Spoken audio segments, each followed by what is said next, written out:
3교시 시작하겠습니다. 사무소 공동사용입니다. 100페이지인데 공동사용, 옛날에는 합동사무소라고 불렀습니다.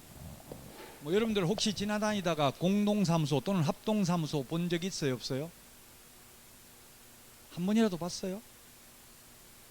저는 태어나서 2번 봤습니다.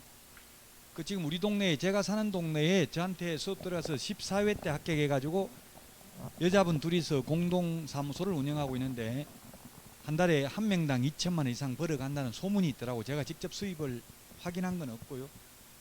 엄청나게 잘하고 있어요. 근데 대부분 1년 안에 거의 싸우고 그만둡니다. 그래서 여러분들이 학원에서 친한 분들하고 공동사무소 안 하는 게 좋습니다. 직원도 서로 모르는 사람 뽑는 게 나아요. 그래야 그만두도 좋고요. 아는 사람 해놓으면, 우리 학원 출신이 거의 다, 원주는 거의 우리 학원 출신이에요, 대부분이. 그러면 그 인맥이 중요한데, 이게 보통 자꾸 직원들이 그만두는 것도 직원도 문제고, 직원이 자꾸 그만두면 그 사장도 문제죠. 뭔가 문제가 있으니까 자꾸 그만두는 거예요. 제가 직원으로도 근무해보고 사장도 돼봤지만, 직원이 그만두는 이유는 돈을 제대로 정확하게 정산을 안 해주니까 그래요. 5대5라고 해놓고는, 예를 들면 5대5도 있고 몇 대 몇 다, 그는 퍼센트는 정하기 나름인데요. 저 같은 경우는 15% 받기로 했어요. 그냥 매출액인지 순이익인지 이런 걸 안 정했다고요. 그러니까 나중에 다 떼버리더라고. 순이익으로 임대료 떼고 광고비 빼고 자기 전화요금, 차량 유지비 이런 거 다 빼고 나니까 저는 한 그 2천만 원 정도 매출액 떼가지고 2천만 원 15%면 얼마예요? 2천만 원 15%면 10%라도 200만 원이고 300만 원이네요. 한 300만 원 벌 줄 알았더니만 100만 원 정도 주더라고요. 경비 다 떼고 나니까. 그러면 이제 근무 못 하겠죠, 오랫동안. 그래서 이 부동산 중개업계가 자주 이동을 많이 해요. 직원들이 오랫동안 근무 못 하고. 구조가 99%를 사장이 먹고 직원은 거의 5%도 못 먹는 게 현실적인 구조적 문제입니다. 자, 개업공개사는 효율적인 업무 수행을 위해서 다른 개업공개사와 중개사무소를 공동으로 사용할 수 있습니다. 다만 업무 정지 기간 중에는 안 됩니다. 그리고 공동으로 사용하고자 하는 경우에는 그 사무소를 사용할 권리가 있는 다른 개업공개사 승낙서를 첨부해야 됩니다. 개업공개사 승낙서를 첨부해야 되는데, 건물주 승낙서 첨부해야 되는데 X로 출제됐습니다. 공동사무소에 대해서는 한 개 지문이 출제되는데요. 자, 그러면 공동사무소 설치 신고서라는 법정 서식 없습니다. 자, 그러면 공동사무소를 어떻게 설치하느냐 하면은, 만약에 A, B, C, D가 있으면 A에서 공동으로 사용하려면 이렇게 사무소 이전 신고하면 됩니다. B가 C가 A로 이전 신고할 때 A 개업공개사 승낙서가 있어야 된다고요. A 건물주 승낙서가 있어야 되는 게 아니라 A 개업공개사 승낙서가 있어야 되고요. 이런 방법이 있고요. 두 번째는 A가 하고 있는 장소에다가 신규 등록을 하면 그게 공동사무소입니다. 다른 사람이 하고 있는 장소에다 신규 등록하면 공동사무소. 신규 등록하려면 사무소 확보 증명서류 제출해야 되는데 그걸 A 개업공개사 승낙서에 있으면 됩니다. 자, 그 다음에 처음부터 2명 이상이 신규 등록을 하면 이게 공동사무소가 됩니다. 2명 이상이 동시에 등록을 하면. 자, 그러면 공동사무소가 있으면, 만약 A, B, C, D가 있으면 A는 법인인 개업공개사, B는 공인중개사인 개업공개사, C는 부칙개공, D는 법인의 분사무소. 부칙개공을 옛날에는 중개인이라고 불렀거든요. 종별이 달라도 됩니다. 그러면 이 공동으로 사용하면은 칸막이가 있을까요, 없을까요? 중개사무소에? 틀리도 되니까 빨리 말씀해 보세요. 칸막이가 있으면 이거는 공동사무소가 아니라 별도 사무실입니다. 개별 사무소입니다. 칸막이 있고 출입문 따로따로 있으면 이는 각각 개인 사무소입니다. 공동사무소 아니고요. 칸막이 없습니다. 현실적으로. 그럼 왜 칸막이 없이 이렇게 같이 쓰느냐? 효율적인 업무 수행이라고 했잖아요. 그게 월세 줄이는 거예요. 월세 줄이려고 같이 쓴다고요. 자, 그러면 여기가 출입문이 있어가지고요. B가 손님 받아가지고 B가 중개보수 100만 원 받았습니다. 중개를 해가지고. 그러면 B개업공개사 혼자 다 먹어야 됩니까? 4명이 25만 원씩 나눠 먹어야 됩니까? 중개보수 혼자 다 먹는다고요? 따로따로는 혼자 다 먹는다는 말씀. 그러니까 그래요. 어떻게 먹는지를 먹었어요. 사업자 등록글 따로따로 돼 있는데 혼자 다 먹는다 B, 아니면 나눠 먹는다, 둘 중에 하나 답을 말하라고요.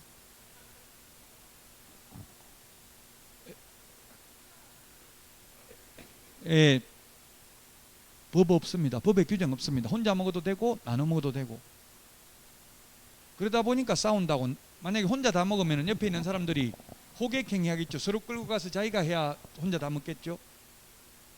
근데 나눠 먹는다고 하면 공평하게, 그건 공산주의잖아요. 똑같이 누가 먹든 공동생산, 공동분배. 그럼 효율성이 또 떨어지겠죠.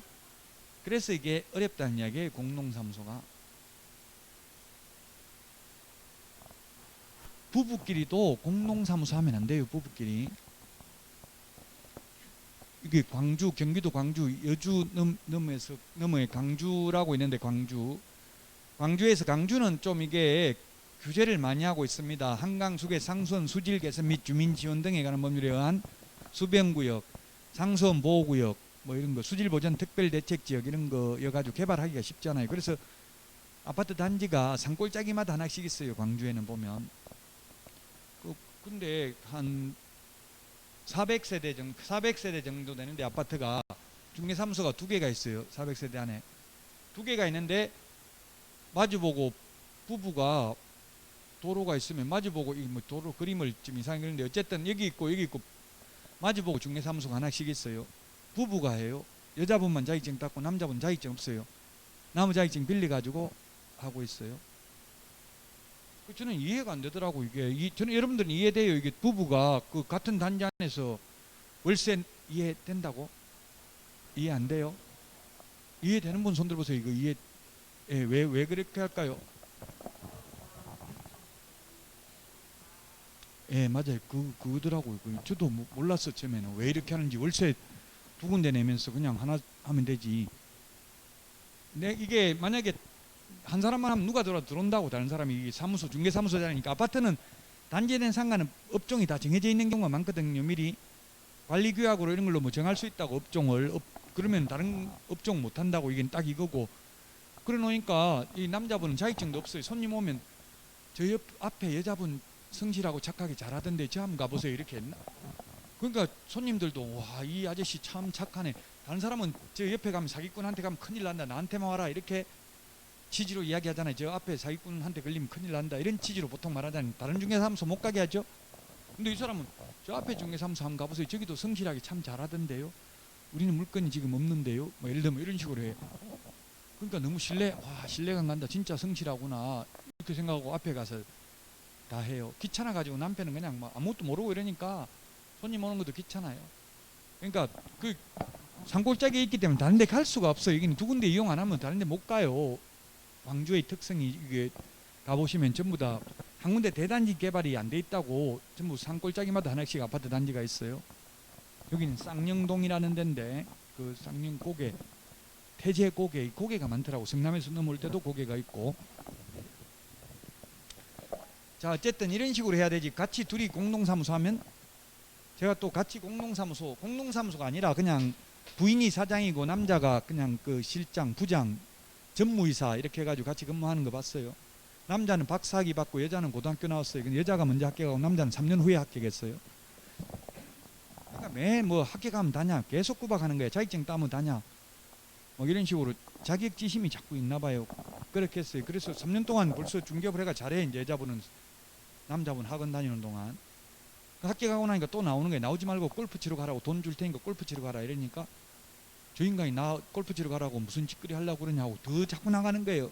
그래 나가지고 남자 손님 오면 어머나 안녕하세요 하고 너무 친절해. 커피 타주고 잘하니까, 저기 집구석에서는 커피 한 잔 안 타주지만 남은 놈한테는 엄청 잘하네 이렇게 하고 계속 태클 거는 거예요. 그러니까 너무 힘들다고 이혼해야 되겠다, 저한테 이혼할까 말까 상담하던데 네 맘대로 하세요. 내가 이혼하라고 해가지고 뭐 하라고 할 수는 없잖아요. 알아서 해야지. 이혼하고 안 하고는. 어쨌든 같이 밤낮으로 있으니까 무섭대. 밤낮으로 보이니까 막 눈만 뜨면 옆에 있으니까 밤이고 낮이고. 그러니까 가급적이면 공동사무소 안 하는 게 좋다는 이야기입니다. 자, 이 공동사무소도 각각 독립성이 인정됩니다. 아까 자격증도 따로따로 계셔야 되고 등록증도 따로 계셔야 되고 보정설정도 따로 인장등록도 따로 아까 사업자 등록도 따로 각자 사무소나 마찬가지예요. 우리 동네에 지금 2천만 원씩 한 사람당 가져가는데 잘하는 분 왜 공동사무소 하냐? 저도 이것도 처음에는 이해 안 되더라고요. 이제는 이해돼요. 왜 하는지 보니까 세금 적게 내려고 하더라고. 세금. 소득세, 양도소득세, 종합소득세 세율 똑같잖아요. 6%에서 45%까지 6단계 초과 누진세율이죠. 소득이 많으면 세율이 높잖아요. 갑종 근로소득세도 마찬가지죠. 그러니까 이게 혼자서 2천만 원이면 한 5억, 연봉 5억보다는 2억 5천 버는 게 훨씬 더 세금이 더 적잖아요. 경비 빼고 이러면은.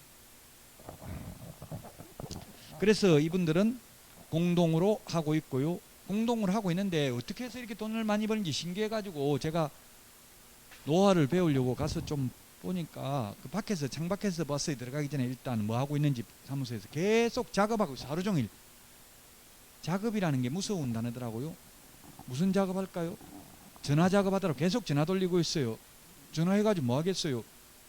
누구한테 전화하는데요? 전화는 일단 손님 오면 고객관리대장이라고 해서 손님 오면 전부 다 무조건 그날 일지 적어가지고 입력을 다 해놔요. 그 프로그램에다가. 그럼 저 같은 경우는 이름도 물어보는데요. 이름 묻는 게 굉장히 조심스러워. 젊은 여자분한테 제가 이름 물었더니만 아저씨 이름은 왜요? 이렇게 딱 하더라고. 여자 사장님이 있는데 그러니까 여자 사장님 저보고 엄청나게 욕하더라고. 왜 이름 물었냐고 혼났어요. 30분 동안. 이름도 몰라. 그러면 뭐 예를 들면 아파트 101동 305호 하면 305호 손님 이런 식으로 입력을 해놔야 되거든요. 프로그램에 누군지 모르는. 나중에 전화 오면 그게 떠요. 컴퓨터에. 그러면 5동 누구 뭐라고 불러요? 사모님, 아저씨, 아줌마 뭐라고 불러요? 호칭을. 사모님 하면 기분 나빠. 나 돌돌칭인데 사모님 아닌데 이렇게 하고. 그냥 요즘은 다 사장님 이런 게 더 좋아요. 사장님, 회장님 이런 게 중립적인 단어가. 사모님, 아저씨, 아줌마 이런 말 절대 쓰면 안 되죠. 그 아는 척 하면 어떻게 알았는데 하면 목소리가 너무 이뻐서 기억합니다. 이런 식으로 그걸 해피콜이라고 하잖아요. 우연히 들은 것처럼 그걸 다 입력해놨기 때문에 아는 거예요. 그래서 입력해놓으면 이름 뜨게 하려고 저는 이름을 물었는데 사실 이름도 못 묻는 게 현실이에요. 그러니까 그 전화번호는 그 이제 오래 했기 때문에 고객 아예 계약했던 리스트가 다 있다고. 고객 리스트가. 그 어떻게 전화하냐면 이제 전세 같으면은 끝나기 6개월 전쯤 주인한테 전화한다고요. 전세 많이 올랐는데 그 세입자 내보내야 좀 더 받을 수 있을 텐데 안면 받쳐가지고 그 같이 살고 있는 사람한테 많이 올리기 좀 그렇잖아요. 이렇게 이야기한다고. 그래요? 많이 얼마나 더 받을 수 있는데요? 예, 최대한 더 받아드리겠습니다. 이렇게 한다고. 그리고 나서 또 바로 세입자한테 전화해요. 뭐 이야기 들은 거 없어요? 이런다고. 그럼 뭔데요? 궁금해한다고. 주인 그 다른 세입자 구하고 있는 것 같던데. 이러면 기분 나쁘잖아요. 이때까지 사는데 나한테는 말 안 하고 벌써 부동산을 내놨나 보다 이렇게 생각하겠죠. 이간질 시키는 작업을 한다고요. 만약에 그 연장해버리면 돈 한 푼도 못 받잖아요. 자기들끼리 계약서 쓰면. 중개사무소 와서 쓰도 연장하면 5만 원 10만 원밖에 못 받아요. 근데 그 있는 세입자 내보내고 다른 세입자 받으면 다른 세입자한테 또 주인한테 돈 받죠. 거기 살고 있는 세입자 또 내가 다른 데 좋은 데 구해줄게 해요. 그러면 그 다른 주인한테 또 받고 또 이 나가는 세입자한테 받고 일타 사피잖아요. 네 군데 받을 걸 가만 내버려두면 한 군데 또 못 받는다고요. 그리 작업을 계속 하루 종일 하니까 이제 한 사람당 2천만 이상 벌어가는 거예요. 이런 게 적성에 안 맞을 수도 있기는 해요. 근데 맞춰가야 돼요. 살아가려면은 뭐 무슨 직업이든지 다 마찬가지예요. 쉬운 게 하나도 없어요. 이 세상에. 공짜는 하나도 없다고요. 돈을 그냥 공짜로 주는 건 없다고요. 자, 그래서 공동사무소의 대표자가 일괄하여 등록 신청할 수 있다. 이전 신고할 수 있다. 다 X입니다. 각자 독립성 인정된다. 별도 사무실이나 마찬가지다. 근데 왜 같이 쓰느냐? 효율적인 업무 수행을 위해서. 즉 월세 줄이려고 같이 쓴다고요. 사무소 이전입니다. 101페이지. 사무소 이전은 이사 가는 절차하고 똑같습니다. 이사 우리 옛날에는 이사 가려면 전출 신고하고 전입 신고했어요. 옛날에는. 근데 지금 바로 전입 신고만 하죠. 똑같다고 이사 가니까 사무소도 옮기잖아요. 같이. 옮기고 나서 10일 이내 사후에 이전 후 등록관청에 신고하면 됩니다. 원주에 있다가 강릉으로 옮겼으면 강릉 가서 그냥 신고하면 된다고. 10일 이내에. 사후 10일 이내입니다. 7일 이내 하면 X입니다. 그 다음에 서류 제출해야 되는데 서류 제출하는 건 우리 프린트 18번에 맨 밑에 있습니다. 그럼 처리기간은 7일 이내입니다. 7일 이내에 관할구역 밖으로 가면 등록증 재교부, 관할구역 안에서는 원칙 등록증 재교부, 예외 등록증의 기재사항을 변경하여 교부할 수 있습니다. 자, 첨부해야 되는 서류, 프린트는 18번 맨 밑에 있다고. 등록증, 원본. 원본이라는 말 없어도 원본이라고. 사본은 반드시 사본이라고 해야 된다 했죠. 즉 원주에서 강릉으로 옮기면 원주시장한테 받은 거 원본 반납하고 강릉시장한테 새로 재발급 받아야 된다고요. 그래서 반납해야 된다고요. 분사무소는 분사무소 설치신고 확인서, 그 다음에 사무소 확보 증명서류, 임대차 계약서 이런 걸 제출해야 된다고요. 자, 그 다음에 송부해야 되는 서류입니다. 만약에 원주에서 강릉으로 옮겨가지고 강주에 가서 10일 이내 신고하면 강릉시장이 원주시장에게 등록 관련 서류를 송부해달라고 요청합니다. 요청받은 이전 전의 등록관청이 이전 후의 등록관청에 지체 없이 송부해야 되는 서류는 3가지가 있어요. 등록대장, 그 다음에 등록신청 서류, 최근 1년간 행정처분 및 행정처분 절차가 진행 중인 경우 그 관련 서류를 송부해야 됩니다. 그래서 송부해야 되는 서류하고 이전 신고할 때 제출하는 서류 종류가 다르죠? 2가지, 3가지 다르잖아요. 우리 프린트 18번에 맨 밑에 있다. 자, 그 다음에 게시해야 될 사항 105페이지인데요. 이게 신설됐다고 아까 처음에 개정된 거 이야기했잖아요. 사업자 등록증. 일반 과세사업자인지 간이과세사업자인지 알 수 있도록 사업자 등록증. 105페이지 우리 책 이거는 입법 예고된 걸 개정될 걸 예정해 가지고 쓴 책이에요. 그래서 뭘 바꾸냐면 2번도 바꿔야 돼. 2번 105페이지 2번 여기 있는 2번하고 다르잖아요. 칠판에 있는 거하고 지금 책하고. 2번이 뭐냐면 중개보수 실비효율 및 한도액표 가로 안에 있는 걸 지워야 돼. 상한 요율 범위 내에서 협상 가능함을 중개 의뢰인에게 고지해야 된다. 이 개업 공개사들이 강력 반발한 거예요. 손님한테 중개보수 깎을 수 있습니다. 나중에 계약되면 얼마 깎자고 이야기하세요. 이걸 말해줘야 된다고요. 그 말이 되냐고요. 백화점 물건도 다 정가제인데 요즘 다 정가제지. 깎는 거 거의 없잖아요. 시장에 가도 거의 정가제죠. 근데 중개보수는 깎도록 돼 있다고요. 더 받는 건 안 되고 깎는 것만 가능해요. 그래서 경기도 같은 데는 옛날에 경기도에서는 이걸 고정료율로 0.4% 무조건 받는 걸로 했다가 언론에서 엄청나게 비난을 받아가지고 다시 조례를 재개정했습니다. 협의하도록. 바람직하지 않죠. 이게 심지어 백화점 물건 아니 일반 우리 식당에 가도 바깥 깎자고 안 하잖아요. 근데 이게 중개보수는 깎도록 돼 있다고. 근데 깎도록 돼 있는 걸 그냥 가만히 있으면 되는데 알려줘야 된다고. 또 이 깎도록 돼 있거든요. 나중에 계약되면 깎고 싶으면 말씀하세요. 이렇게 하라는 이야기잖아요. 그 이제 그게 삭제됐다고. 그런 말 안 하고 그냥 지금은 어떻게 하냐면 그냥 확인 설명서를 출력하면 그게 최고율이 찍혀가지고 나와요. 자동적으로 프로그램에. 그럼 깎으려면은 협의를 했으면 미리 0.3, 0.2 미리 적어야 돼요. 저도 제 가족들도 저도 딸이 시집 갔는데 그래서 집을 구한다고 저한테 이야기하더라고요. 네가 봐라. 나한테 보라고 저한테 보라고 하더라고요. 제가 봐봐야 본인이 안 보면 안 하거든요. 제가 습성상. 그래서 네가 직접 보고 마음에 드는 거 있으면 계약 절대 하지 말고 나한테 이야기해라. 내가 친구도 그 개업공개사 있으니까 그 물건만 보고 오면 그 공동중개도 되니까 말해라. 그리고 전자계약서 작성하면 또 금리를 0.2% 할인해 주거든요. 완전히 자기 돈만 가지고 살 수는 없잖아요. 그래서 이야기하라고 했더니만 벌써 가계약금 걸고 왔더라고. 300만 원.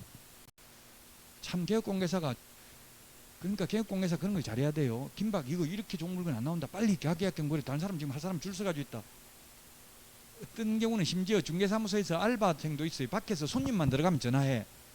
그럼 전화 받아가지고 아 사장님 죄송합니다. 혹시 지금 손님 상담하고 있는데 안 하면 연락드리겠습니다. 죄송합니다. 지금 할 분이 많아가지고 먼저 지금 상담하고 있어서 죄송합니다 하고 딱 끊어버린다. 그럼 또 전화와. 아 예 죄송합니다. 이러면 이 사람 그 손님 모르겠어요. 와 할 사람 많구나. 빨리 내가 안 하면 다른 사람한테 넘어가겠다 이런 생각 들겠죠. 그 내가 딸한테 그렇게 부탁을 해서 제발 계약은 절대 하지 말고 말하라고 했는데 벌써 가계약금 300만 원 걸었는데요 이러더라고. 그리고 나니까 중개보수 깎는 거 불가능해요. 왜 미리 이야기하지 이렇게 해요. 이제 가계약금 걸어놨으니까 계약 안 하면 가계약금 떼이잖아요. 중개보수도 최고율 다 받더라고요. 협의하자니까 협의 무슨 협의 가계약금 그러는데 그럼 계약 깨고 뭐 가계약금 떼이든지 이렇게 나오는 거예요. 전자계약서 적자니까 못 적겠다 이러더라고요. 이미 계약서 가계약금을 걸었기 때문에 이제 약자가 된 거예요. 을이 돼버렸어요. 가계약금 돌려받으려면 소송해야 되는데 가계약금은 돌려받을 수 있어요 없어요? 가계약금 계약 안 하면 깨지면 판례 없습니다. 판례 없고요. 민법에 가계약이라는 말이 없어요. 민법에 가계약이라는 건 없다고요. 계약은 청약과 승낙의 의사표시 합치만 이루어지면 계약이기 때문에 가계약도 계약입니다. 원칙적으로. 특별히 특약으로 계약 체결 안 하면 가계약금 돌려주기로 한다 이렇게 문서로 적지 않는 한 돌려받기 어렵습니다. 현실적으로. 또 소송하기도 어려워요. 300만 원 받으려고 소송하면 변호사비가 더 들어가요. 그 지금 현실적으로 법에는 민법에는 없는데 현실적으로는 가계약금을 엄청나게 주고받아요. 김박감을 조성해야 계약을 하지. 천천히 오세요. 내일 와도 있고 모레 와도 있습니다 하면 계약해요 안 해요? 안 하죠? 그 지금 할 사람 이런 거 이렇게 깨끗한 거 안 나온다. 그래가지고 금방 그것도 마지막 손님을 받아야 유리해요. 처음 오면 절대 계약 안 해. 또 다른 것도 더 보려고 한다고요. 그냥 몇 군데 봐도 이렇게 깨끗한 거 없어가지고 바로 계약했는데요. 이랬더 바로 가계약금 걸었는데요 하더라고요.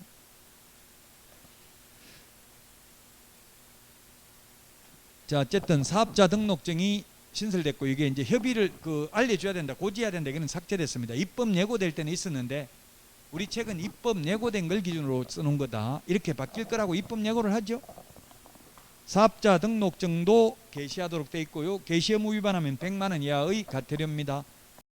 그 다음에 사무소 명칭입니다. 105페이지. 사무소 명칭은 공인중개사 사무소 또는 부동산 중개라는 명칭을 사용해야 됩니다. 행복공인중개사 사무소, 행운 부동산 중개 사무소, 박용덕 공인중개사 사무소 해도 됩니다. 둘 중에 하나를 사용해야 됩니다. 그래서 개업공개사가 둘 중에 하나를 사용 안 하면 100만 원 이하의 과태료, 개업공개사가 아닌 자가 이런 명칭을 사용하면 1년 이하의 징역이나 1000만 원 이하의 벌금, 부칙개공이 공인중개사 사무소라는 명칭을 사용해도 100만 원 이하의 과태료. 부칙개공은 자격증 없기 때문에 공인중개사라는 명칭은 쓸 수 없습니다. 그 다음에 5개 광고물, 간판 시험에 2번 나왔는데 중개사무소 간판 달아야 된다, 안 달아도 된다. 빨리 둘 중에 하나 답입니다. 50% 확률. 말씀하시라고요. 달아야 된다, 안 달아도 된다. 안 달아도 됩니다. 지금 틀려보는 거 제가 누가 틀렸는지 몰라요. 내일 또 다른 학원에 가서 강의해요. 전혀 기억 못해요. 제가 모욕감을 드리려고 묻는 거 아니라고. 여러분들이 틀려봐야 이게 가슴에 사무쳐서 시험 볼 때까지 기억이 난다고요. 그러니까 그냥 편하게 대답하셔요. 제가 혼내려고 묻는 게 아니고, 옛날에는 혼내면서 강의를 했대. 저는 뭐 한 번도 혼내면서는 안 했는데, 혼 안 내도 말투가 이게 제가 태생이 경상도에서 태어나서 재수없는 목소리다 이런 거 인터넷 댓글이 있더라고요. 좀 나긋나긋하게 강의해 주세요 이런 거 많이 있어요. 최대한 노력은 하는데도 표현하고 실제 마음하고 다른 경우가 많더라고요. 혹시 좀 거슬리는 표현이 있더라도 여러분들은 널리 이해해 주시면 감사하겠습니다. 마음은 따뜻하니까. 자 어쨌든 간판 안 달아도 됩니다. 근데 사실 간판 다 달려있어요 안 달려있어요? 다 있죠. 의무상 아니라고 자기들 광고하려고 홍보하려고 다는 거예요. 그거는 알아서 잘하는 걸 굳이 법으로 뭐 해라. 법이라는 거는 뭡니까? 통치 이데올로기입니다. 뭐 해라 하지 말라 이게 법이잖아요. 전부 다 규제를 해놓은 거잖아요. 알아서 잘하고 있는 거 굳이 간판 달아라 할 필요가 없다고요. 그래서 간판 안 달아도 됩니다. 다만 안 달아도 되는데 간판을 달았으면 반드시 성명을 표기해야 됩니다. 간판 실명제입니다. 식당 같은 데도 보면 무슨 할매 식당 해가지고 얼굴 이렇게 해놓으면 왠지 믿음이 가잖아요. 자기 얼굴을 끌고 하면 사기칠 수 없다고 보고 간판 실명제 이름을 적으라고 되어 있습니다. 성명. 시험에 간판에 연락처, 전화번호 적어야 된다, 안 적어도 된다. 답은? 간판에 전화번호 적어야 된다, 안 적어도 된다. 안 적어도 됩니다. 간판 안 달아도 되는데 전화번호 안 적어도 돼. 다 적혀있죠. 그런데 전화번호? 헷갈리는 거예요. 그래서 시험에 간판에 5개 광고물이 간판입니다. 광고라는 말이 들어가지만 5개 광고물이 간판입니다. 간판에 연락처를 표기하지 않는 경우 100만 원 이하의 과태료에 처한다. X. 이름만 성명만 적으면 된다고. 간판 실명제. 근데 현실적으로 다니다 보면 등록번호, 허가번호, 연락처 이런 거 적혀져 있어요. 등록번호는 1999년 7월 1일 이후에 개업했으면 등록번호, 그 전에 했으면 허가번호가 적혀져 있어요. 옛날에 허가 받았거든요.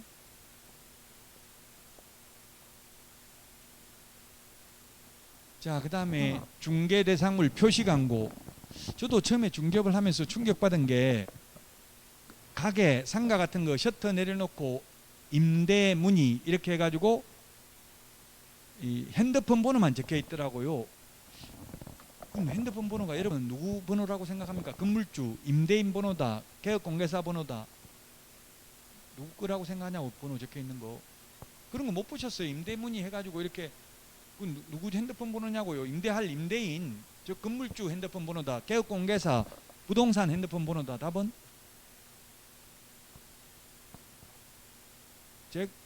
제가 해보니까 100% 부동산이더라고. 제가 전화 실제 실습 현장에 있으면서 해보니까 100% 제가 전화한 거는 전부 100%고 건물주 한 명도 없었어요. 옛날에 그렇게 했었다고요. 그래서 제가 등록관청 국토부 그 업무 협의할 때 이거 좀 개선할 필요가 있다. 제가 그런 건의했는데 바뀐 거예요. 이제 개업공개사를 하는 걸 표시를 해야 된다고요. 그 제가 전화하니까 공동중개하자 전화하니까 별로 반가워하지를 않아요. 손님인 줄 알았는데 부동산에서 연락 오니까 별로 안 좋아하더라고요. 그 핸드폰 번호로. 그래서 이제 핸드폰 번호만 적으면 안 되고 우리 프린트는 43번에 있습니다. 성명, 소연 등입니다. 성명, 소연 등. 여친 성명이 소연입니다. 성명, 소연 등 43페이지 이거라고요. 성명, 소연 등. 성명, 사무소 명칭, 소재지, 연락처, 등록번호, 성명, 소연 등 5개를 표시해야 된다고. 이제 광고할 때 성명, 소연 등 이거 표시 안 하면 43번에 있죠. 맨 밑에 100만 원 이하의 과태료입니다. 임대문의 핸드폰 번호만 적어 놓으면 안 됩니다. 물론 건물주인 경우에는 핸드폰 번호만 적어놔도 돼. 자기가 진짜 주인이면. 원룸, 다가구 같은 거는 보면 주인 직접 임대 이런 말을 적어놔서 그냥 핸드폰 번호만 적는 게 아니고, 원룸 같은 건 주인 직접 하는 데 있죠. 다가구. 근데 주인 직접 임대해가지고 핸드폰 번호 적혀져 있어요. 여러분이 건물주면 그거 위험해요. 그 전화번호 노출되면 돈도 좀 있다는 거, 이 범죄의 표적이 될 수 있다고요. 계약하겠다 해가지고 불러내가지고 사고 나고 이런 게 많아요. 그러니까 웬만하면 관리 대행을 맡기는 게 좋아요. 부동산에 그 중개보수 20-30만 원 아끼려고 하다가 잘못하면 사고 날 수 있어요. 여러분은 만약 건물주면 그 핸드폰 번호 노출시켜서 그리 안 하는 게 좋아요.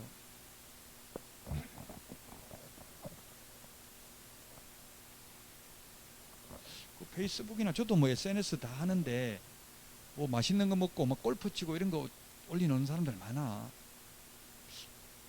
모르겠어요. 진짜 골프 치는 사람은 그런 거 잘 안 올리는 것 같던데 한 번씩 가면 찍어가지고 많이 올리는 것 같더라고. 이 원주 이게 여주 이쪽에 이천 여기 골프장이 많더라고. 이 근처에. 저는 20년 전에 골프 다 끊었어요. 이제 오직 강의만 하고 다른 건 전혀 안 하는데, 저도 옛날에 해보긴 해봤는데 어쨌든 SNS에 있는 거 그런 거 많이 올리더라고. 그게 뭐 하여튼 장단점이 있어요. 잘못하면 그게 다 신문 노출되니까 전화 같은 거 이런 거 문자 엄청나게 많이 와요. 어떻게 왔는지 다 알아요. 애 이름까지 다 알아. 누구 아버지 아니냐 이렇게 연락 왔더라고요. 지금 어디 사고 나가지고 있다, 돈 보내라 이런 거 오더라고요. 진짜 그러니까 겁나더라고. 이름까지 다 알고 있으니까. 어떻게 알고 있는지는 모르겠어요.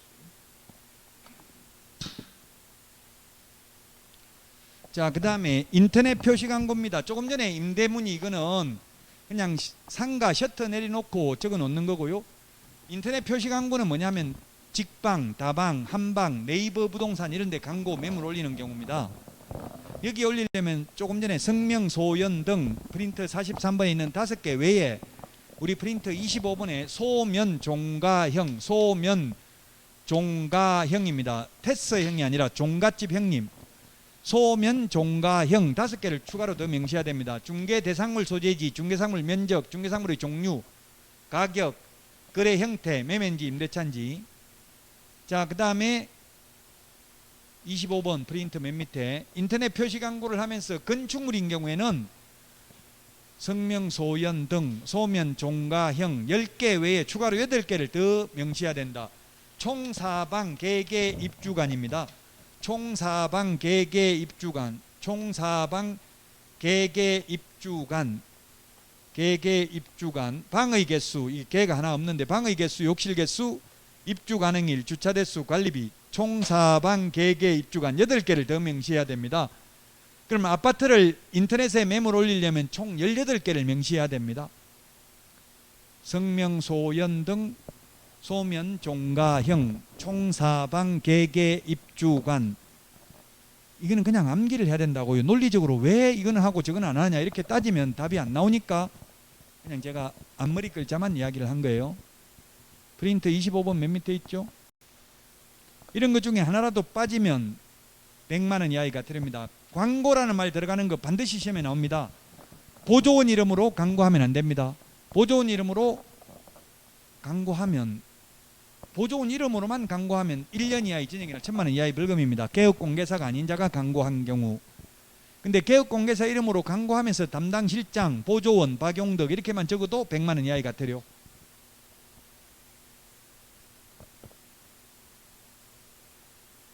자, 그 다음에 부당한 표시 광고, 허위매물, 미끼매물, 낚시매물 올리는 경우입니다. 예를 들면 월세가 50만 원인데 월세는 서울이든 비수도권 지역이든 월세는 크게 차이 안 납니다. 원룸 같은 거는 서울도 월세 60만 원 정도 합니다. 그렇게 비싸지 않아요. 평균적으로 그렇다는 이야기. 풀 옵션 되어 있는 거 100만 원짜리도 있습니다. 알몸으로 들어갔다 알몸으로 나오는 거는 100만 원이에요. 냉장고 이런 거 다 풀 옵션 되어 있는 경우는 보통 뭐 한 60만 원 이렇게 되어 있는데요. 아무리 비수도권 지역에 가더라도 20만 원은 넘어요. 월세. 그 월세는 크게 차이가 없다고. 그 예를 들면 월세가 50만 원짜리가 있는데 매물을 주로 월세는 원룸은 직방에다 올린다고. 직방 어플리케이션 있죠. 직방에 거의 올리고요. 직방이 직거래 사이트잖아요. 직거래 사이트 다방도 있죠. 방 다 본다, 다방, 한방, 직방 이런 거 있잖아요. 네이버 부동산. 아파트는 네이버 부동산이 점유율이 70%고요. 원룸은 직방이 70%입니다. 그 직방에 광고를 내야 연락이 오더라고요. 그리고 광고를 올리는데 월세 50만 원짜리인데 20만 원짜리 있다고 광고 올리는 거예요. 왜 그렇게 올리냐? 제 조카가 지금 하고 있는데 원룸 위주로 한 달에 자기 말로는 1,000만 원에서 2,000만 원 번대요. 진짜 버는지 입금된 거 확인은 안 했고요. 어쨌든 조카 말을 믿어야지. 뭐 달리 방법이 없잖아요. 제가 확인할 수도 없고. 그래서 나도 좀 하게 알려주라. 나도 강의 안 하고 그러면 너처럼 해야 되니까 3,000원 못해요 하더라고. 맨날 사진 같은 거 찍어가지고 계속 업데이트 블로그에 새로 올려야 되고 그러니까 나이 많은 사람은 엄청나게 그게 스트레스 받는 거다고 힘들다고요. 그 왜 그렇게 그러면 허위매물 올리냐? 미끼매물 올리면 가격을 높게 올려요? 낮게 올려요? 낮게. 왜냐하면 인터넷으로 검색해가지고 낮은 데 전화하지 높은 거 안, 월세 비싼 데는 전화가 안 온다고요. 그럼 이렇게 전화하면 20만 원짜리 있습니까? 물어보면 예 있습니다. 빨리 오세요. 금방 나갑니다. 택시 타고 오세요. 이렇게 해서 가보니까 금방 나갔습니다. 진짜 나갔으면 상관없는데 거짓말 시켰으면 500만 원 이하가 들립니다. 허위매물 올렸으면, 미끼매물 없는 거 올렸으면. 이게 2020년 8월 21일부로 신설되는데요. 이게 신설되고 나니까 전국에 포털 사이트에 있던 매물 20만 건이 사라졌다 이렇게 뉴스에 나왔더라고요. 허위매물이 올리고 있던 게 다 없어졌다는 이야기죠.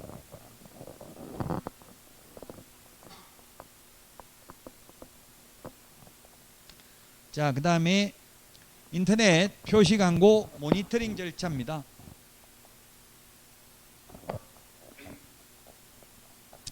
인터넷 표시 광고 모니터링 109페이지. 자, 109페이지 교재 보겠습니다. 모니터링 주체는 국토부 장관입니다. 밑줄 치십시오. 주어 시도지사 등록관청 이렇게 바꾸면 X입니다. 국토부 장관이 모니터링 할 수 있다. 모니터링이라는 거 컴퓨터 모니터 화면 지켜보고 있는 것 감시 감독하는 게죠. 뭐 감시라고 해석하면 될 겁니다. 자, 그 다음에 자료 제출 요구입니다. 전부 국토부 장관입니다. 맨 밑에 109페이지. 국토부 장관은 모니터링을 위하여 필요한 때에는 정보통신 서비스 제공자, 직방, 다방, 네이버 부동산 이런 겁니다. 정보통신 서비스 제공자에게 관련 자료 제출을 요구할 수 있고요.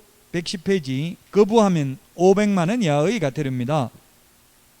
그 다음에 동그라미 2번 110페이지. 국토부 장관은 모니터링 결과에 따라 정보통신 서비스 제공자에게 이 법 위반이 의심되는 표시광고에 대한 확인 또는 추가 정보의 게재 등 필요한 조치를 요구할 수 있다. 이 경우 필요한 조치를 요구받은 정보통신 서비스 제공자는 정당한 사유가 없으면 이에 따라야 된다. 따르지 않는 경우 500만 원 이하의 과태료입니다. 자, 모니터링 업무 위탁입니다. 국토부 장관이 위탁할 수 있는데 기업, 공공기관, 니은, 정부 출연 연구기관, 띠것, 민법에 따라 설립된 비영리법인, 리얼, 그 밖에 인터넷 표시광고 모니터링 업무 수행에 필요한 전문 인력과 전담 조직을 갖췄다고 국토부 장관이 인정하는 기관 또는 단체에 위탁할 수 있습니다. 자, 모니터링의 종류는 맨 밑에 기본 모니터링이 있고요. 수시 모니터링이 있는데 기본 모니터링은 분기별로, 분기가 3개월이죠. 3개월이 1분기잖아요. 3개월마다 실시하는 게 분기 모니터링, 기본 모니터링. 수시 모니터링은 수시로 필요하다고 인정할 때 실시하는 모니터링입니다. 111페이지. 모니터링 계획서 및 결과보고서 제출인데 동그라미 기역에 보면 기본 모니터링의 경우 모니터링의 대상, 모니터링 체계 등을 포함한 다음 연도 모니터링 기본 계획서를 매년 12월 31일까지 제출하고요. 매 분기 마지막 날로부터 30일 이내에 모니터링 업무 수행에 따른 결과보고서를 국토부 장관에게 제출해야 된다. 수시 모니터링은 수시로 필요할 때 계획서 제출하고요. 해당 모니터링 업무를 완료한 날부터 10일 이내에 그 결과보고서를 국토부 장관에게 제출해야 된다. 칠판에 적어놨죠.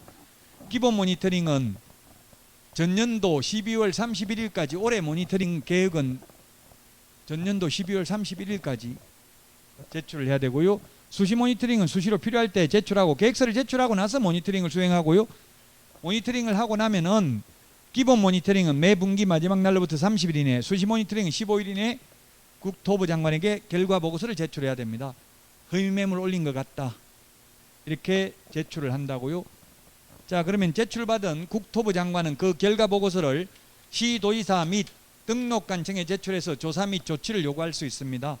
조사 및 조치 요구를 받은 시도지사 및 등록관청은 신속하게 조사 및 조치를 완료하고 10일 이내 그 결과를 국토부 장관에게 통보해야 됩니다. 그 실질적으로 행정처분하는 사람은 등록관청이 되겠죠. 과태료는 국토부 장관, 정보통신 서비스 제공자에 대한 거는 국토부 장관이 하네요. 500만 원 이하의 과태료. 허위매물 올리고 있는지 국토부 장관에게 제출을 합니다. 그러면 정보통신 서비스 제공자에 대한 과태료는 국토부 장관, 그 다음에 허위매물 올린 개업공개사에 대한 과태료는 등록관청이 하게 되겠죠.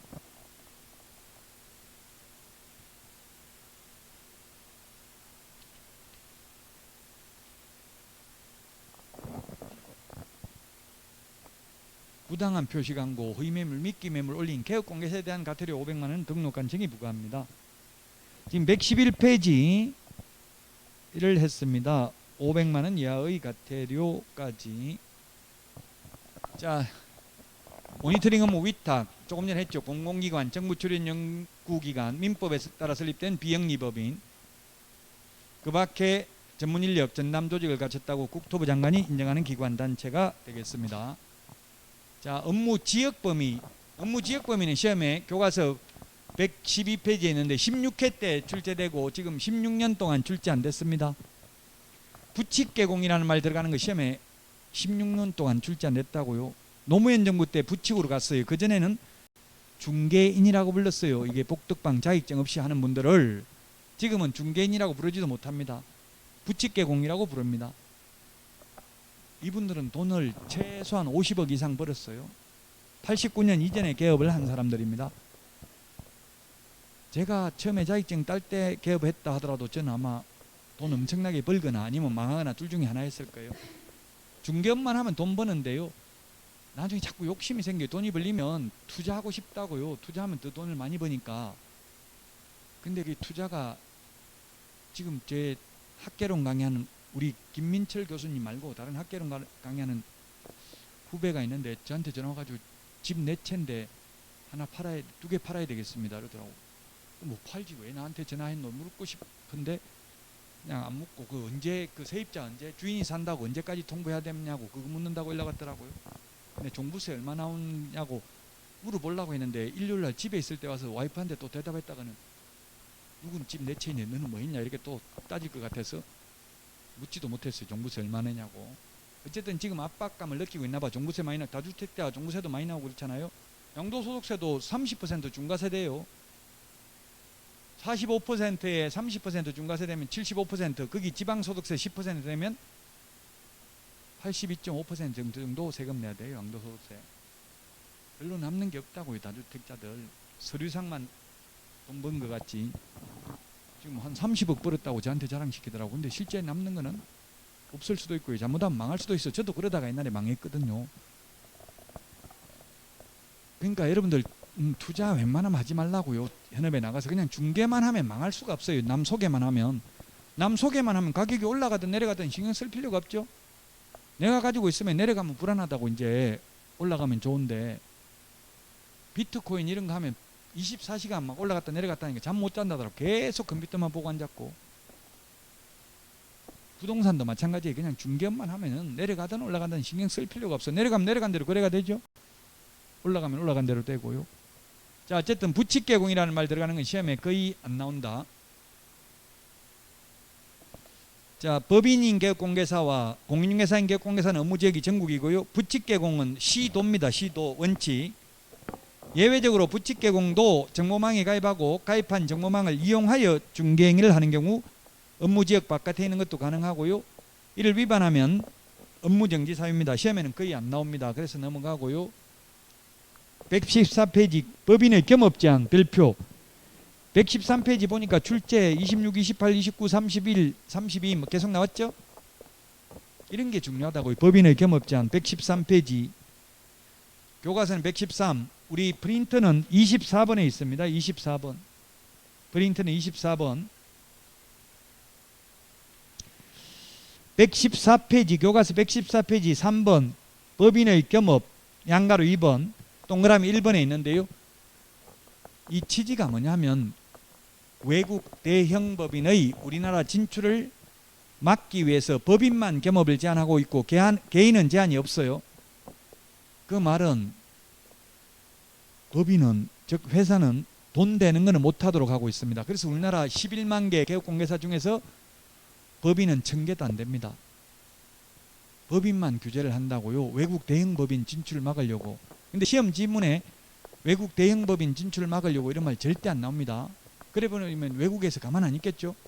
지금에서 외국에서 지금 항의하는데, 항의하면 우리는 뭐라고 그래요? 너희들만 차별하는 게 아니고 우리나라 법인도 마찬가지다. 이러니까 할 말이 없잖아요, 자기들이. 근데 외국만 차별하면 우루과이 라운드 위반됩니다. 그럼 WTO에 제소당한다고요. 몰래 해야 되고, 이 말은 우리끼리만 해야 되지 외국 사람들한테는 이야기하면 안 돼요. 자, 상업용 건축물 및 주택의 임대 관리 등 부동산의 관리 대행만 가능합니다. 임대업은 안 됩니다. 임대업을 해야 돈이 되잖아요. 돈 되는 건 못하도록 한다. 자, 그 다음에 부동산 이용 개발 및 거래에 관한 상담만 가능하고 개발업 안 됩니다. 개발업을 해야 돈이 되잖아요. 이 땅 개발하면 돈 된다 알려만 줘야 됩니다. 개업 공인중개사를 대상인데 공인중개사 대상 X, 일반인 대상 X. 개업 공인중개사를 대상으로 경영기법 및 경영정보 제공입니다. 일반인 대상, 공인중개사 대상 안 됩니다. 개업 공인중개사 대상입니다. 프랜차이즈, 가맹점업입니다. 주택, 상가, 분양, 대행업만 됩니다. 분양업은 안 되고요. 택지 분양 대행 안 됩니다. 토지 분양 대행 안 됩니다. 도배, 이사업체 소개 등 용역, 알선업은 되는데 용역업은 안 됩니다. 도배, 이사업체 직접 운영하는 건 안 되고 소개하는 것만 된다고요. 자, 그 다음에 경공매 매수 신청 대리, 입찰 대리 가능합니다. 이게 획기적인 제도죠. 2006년 노무현 정부 때 신설됐습니다. 개업공개사가 알아서 입찰 금액을 1억 5천 적든 2억을 적든 마음대로 적어도 된다고요. 그럼 전문 직업인으로 인정한다는 뜻입니다. 옛날에는 사기꾼 이런 이미지였어요. 근데 2006년부터 이제 개업공개사에게 대리권을 부여했다. 개업공개사 마음대로 금액을 써낼 수 있고 대리의 효과는 본인에게 기속되죠. 그 대리인이 금액 높게 써내도 그 책임은 누가 지는 거예요? 본인이 지는 거잖아요. 사기꾼한테는 마음대로 써내라고 맡길 수 없는 거잖아요. 전문 직업인으로 인정을 한 것이라고요. 자, 이 중에서 부칙개공 중개인은 6번 경공매 매수 신청 대리는 못합니다. 그리고 이 겸업을 하고 받는 보수는 중개업이 아니기 때문에 중개보수가 아닙니다.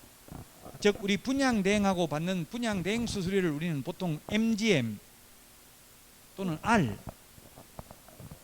여기 바로 옆에 이천에 빌라 하나 분양하면 R 20개 준다 이렇게 하더라고. 이게 얼마 준다는 뜻이에요? R 20개 준다. 2천만 원이에요. 2천만 원. 리베이트 줄임말이죠. 2천만 원. 빌라 분양 대행하면 2천만 원. 아파트 하면 보통 한 300만 원, 500만 원 이 정도 받아요. 분양하기 쉬운 거는 많이 안 주고 어려운 걸 돈 많이 준다고요. 빌라는 조심해야 되죠. 새 빌라, 신축 빌라 잘못 들어가면 사기당할 수 있어요. 주로 어떻게 하냐면 빌라 보통 한 뭐 서울에도 1억 8천에서 2억 정도 주면 짓는데 원가가 빌라 하나 짓는데 땅값 해가지고 그럼 2억인데 분양이 빨리 끝내야 되잖아요. 분양 그 건설한 업자들은 빨리 끝내야 되니까 안 되니까 이제 그냥 전세로 2억 2천에 내버린다고 전세로.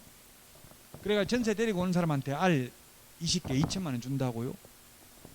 그래가지고 전세 내가지고 명의를 노숙자 이런 사람 이름으로 명의를 바꿔요. 명의를 넘기고 명의 받아가는 사람한테는 500만 원 줘요. 오히려 노숙자한테 돈 500만 원 주면서 부동산 너 앞으로 등기 해줄게 하니까 좋아요 안 좋아요? 돈까지 받으면서 등기 부동산 하나 가졌어요. 그럼 왜 이러냐 나한테 내가 이러니까 그 대신에 나중에 난 지금 부동산이 너무 많아서 내 앞으로 못하니까 나중에 남으면 반반 나눠 먹자. 나중에 3억 올라가고 4억 올라가면 반 나눠 먹자. 4억 올라가면 2억 남았으니까 예를 들어서 2억에 샀으면 1억씩 나눠 먹자 이렇게 약속을 한다고요. 그럼 그 노숙자분이 그럼 손해보면 어떻게 할 건데 하니까 손해 절대 안 본다. 그런 거 신경 쓸 필요도 없다 이렇게 하는 거예요. 그럼 이제 세입자 2년 살고 나가려고 하면 돈 받아 나갈 수 있어요 없어요? 노숙자 무슨 돈 있어 내주냐고요. 새로운 세입자 들어오면 내주겠다 하는데 안 들어온다고요. 골치 아파요. 그렇게 되면. 그런 거 뉴스에 많이 나와요. MBC 뉴스, MBC 한 8시에서 9시 사이 꼭 하더라고. 부동산 그 사기치는 거 하나씩은 꼭 해요 매일.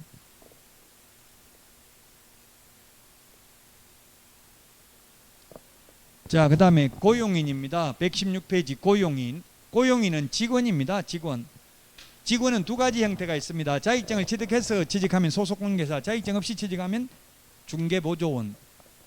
둘 다 차이점, 가장 큰 차이점, 소속공개사는 자격증이 있고 보조원은 자격증이 없고, 그 다음에 소속공개사는 중개 업무할 수 있고 중개보조원은 중개 업무는 못하고 현장 안내 및 일반 서무 등 단순한 업무를 보조할 수 있을 뿐이죠.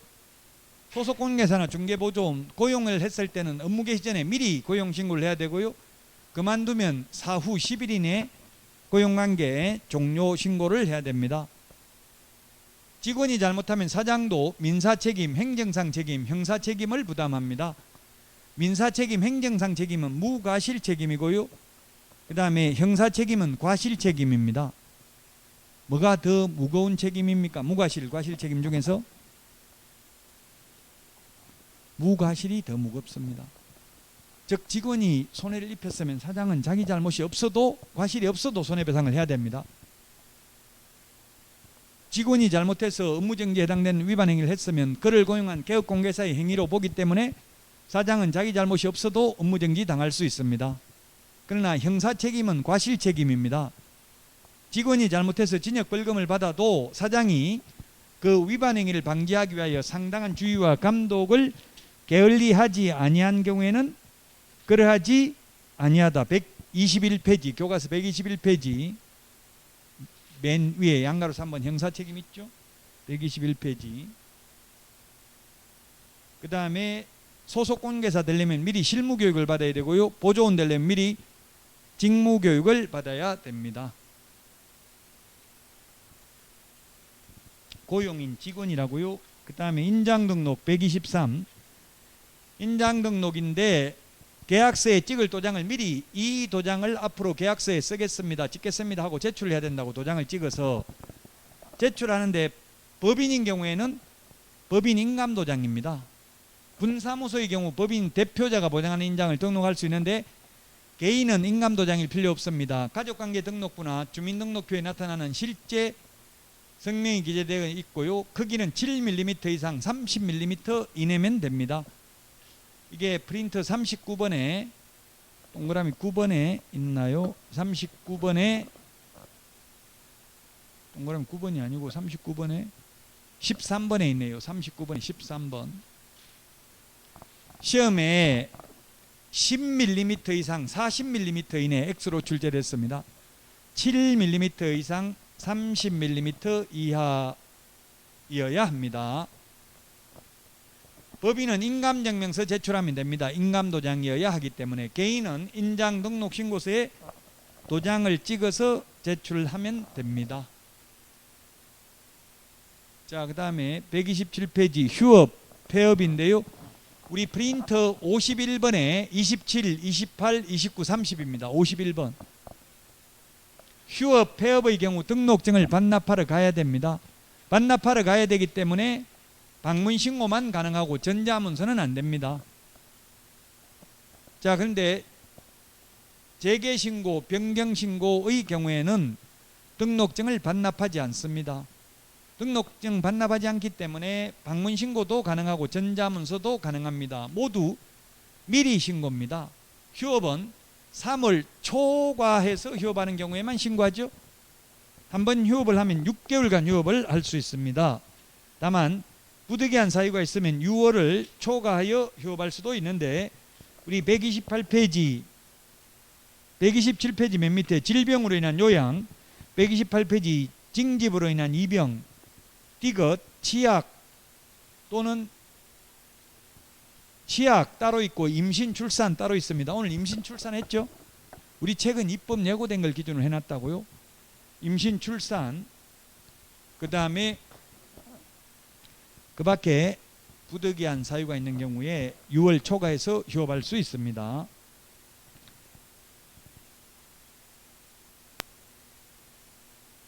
(6개월) 초과해서 휴업할 수 있는 사유, 이게 책에 있는 걸 이렇게 바꾸라고 책하고는 조금 다르잖아요. 책은 입법 예고되어 있는 걸 기준으로 이거는 1월 1일 올해 1월 1일부터 이렇게 확정됐습니다. 우리 교재에 그 128페이지 맨 위에 기억, 니은, 띠긋 있는 거 이걸 사진 찍어가지고, 아니 사진 안 찍어도 오늘 프린트 처음에 개정된 거 내드렸잖아요. 있죠? 그거 보고 적어 넣으시라고 책에. 6월 초과해서 휴업할 수 있는 경우입니다. 프린트 42번에 6개월짜리 정리해놨잖아요. 6개월. 아까 업무정지, 자격정지 다 6개월이죠? 42번에 몇 번에 있어요? 휴업기간 11번. 11번 휴업기간 6월 초과 X, 이 말은 초과해서 휴업할 수 없다. 42번에 동그라미 11번 몇 줄 지놓으시고요. 자, 그 다음에 간판 철거입니다. 131페이지 간판 철거입니다. 간판 철거는 세 가지입니다. 거기에 131페이지 사무소 이전, 폐업, 등록 취소입니다. 거기다가 휴업, 업무정지 X라고 적어놓으세요. 휴업, 업무정지 X. 휴업은 최대 몇 개월이라고 했어요? 6개월. 업무정지도 최대 6개월. 6개월 문 닫는데 간판 뗐다 붙였다 하면은 100만 원 넘게 들어가요. 그래서 간판 철거 안 해도 된다. 사무소 이전, 폐업, 등록 취소 3개만 간판 철거해야 되고요. 간판 철거 명령에 따르지 않는 경우 맨 밑에 131 행정대집행법입니다. 행정대집행법 대신에 시험에 민사집행법 행정절차법 X입니다. 법 이름은 기억해야 돼요. 간판 철거 안 해도 징역벌금 과태료 없고요. 그냥 대집행 대신 집행하고 비용만 청구한다 이 말입니다. 오늘 했던 내용입니다. 등록 기준 첫 시간 했는데 이 중에서 가장 중요한 게 법인의 등록 기준 프린트는 3번에 있다고 했습니다. 상법상 회사 또는 협동조합 기본법에 의한 협동조합으로서 자본금 5천만 원 이상일 것. 사회적 협동조합은 안 된다. 법제 14조에 규정된 6가지 업무만 겸업할 수 있다. 세 번째, 대표자는 공인중개사이어야 하며 대표자를 제외한 임원 또는 사원의 3분의 1 이상이 공인중개사일 것. 모든 임원 사원 전원이 실무교육을 받았을 것. 건축물 대장에 기재되어 있는 사무소를 확보할 것. 프린트 3번에 있는 등록 기준이 중요하고요. 그 다음에 개업공개사 등의 결격 사유, 취직도 못하고 개업도 못하는 사유, 단 자격은 취득할 수 있다. 12가지가 있습니다. 미성년자, 피성년 후견인, 피한정 후견인, 파산 선고받고 복권되지 아니한 자, 금고 이상 형을 선고받고 그 집행이 종료되거나 집행을 받지 아니하기로 확정된 후 3년 미경과자, 금고 이상의 집행유예 기간에 있는 자, 그 다음에 자격 취소되고 3년 미경과자, 자격 정지 기간 중에 있는 자, 등록 취소되고 3년 미경과자, 업무 정지 기간 중에 있는 자, 법인의 업무 정지 사유 발생 당시 임원이 어떤 자, 이 법을 위반하여 300만 원 이상 벌금을 선고받고 3년 미경과자, 법인의 임원이 조금 전에 말했던 11가지 사유에 해당되면 결격 사유에 해당되나 단 2개월 이내에 그 사유를 해소하면 등록 취소하지는 않는다. 자, 그 다음에 사무소 1등록 1사무소 하나밖에 안 된다. 다만 법인의 경우 분사무소를 둘 수 있는데 분사무소는 주된 사무소가 속한 시군구를 제외한 시군구별로 설치하되 시군구별로 1개소를 초과할 수 없다. 분사무소 책임자는 공인중개사이어야 한다. 다만 다른 법률의 규정에 의해서 중개업을 할 수 있는 법인의 경우 그러하지 아니하다. 공동사무소, 개업공개사는 다른 개업공개사와 중개사무소를 공동으로 사용할 수 있다. 다만 업무정지기간 중에는 안 된다. 공동으로 사용하고자 하는 경우는 그 사무소를 사용할 권리가 있는 다른 개업공개사의 승낙서를 첨부해야 된다. 자, 그 다음에 법인의 겸업제한. 법인은 6가지만 겸업할 수 있다. 주택상가 분양대행, 주택상가 임대관리 등 관리대행, 그 다음에 부동산 이용개발에 관한 상담 할 수 있습니다. 도배 이사업체 소개할 수 있습니다. 경공매 매수 신청들이 할 수 있습니다. 고용인, 직원을 고용인이라고 합니다. 자격증 따가지 취직한 직원이 소속공개사, 자격증 없이 취직한 직원이 중개보조원. 둘이 차이점은 소속공개사는 중개 업무를 할 수 있고 중개 업무가 계약서 작성, 확인설명서 작성입니다. 보조원은 계약서 작성할 수 없습니다. 둘 다 고용신고는 업무 개시 전에, 고용관계 종료신고는 사후 10일 이내 하는 것 똑같습니다. 인장등록, 개인은 7mm 이상 30mm 이내의 인장이고 법인은 법인 인감도장이어야 합니다. 휴업신고, 폐업신고인데 3월 초과해서 휴업하고자 하거나 폐업하고자 하는 경우 미리 신고해야 됩니다. 한번 휴업신고하면 6개월을 초과할 수 없습니다. 단 부득이한 사유가 있는데 그 부득이한 사유에 이번에 임신, 출산이 추가됐다. 6월 초과할 수 있다. 모두 미리 신고해야 된다. 6월 초과 무단휴업하면 임의적 등록 취소, 3월 초과 무단휴업, 폐업신고, 재개신고, 변경신고 위반은 100만 원 이하의 과태료가 되겠습니다. 자, 여기까지 하고 쉬었다가 오늘 내드린 문제 풀도록 하겠습니다.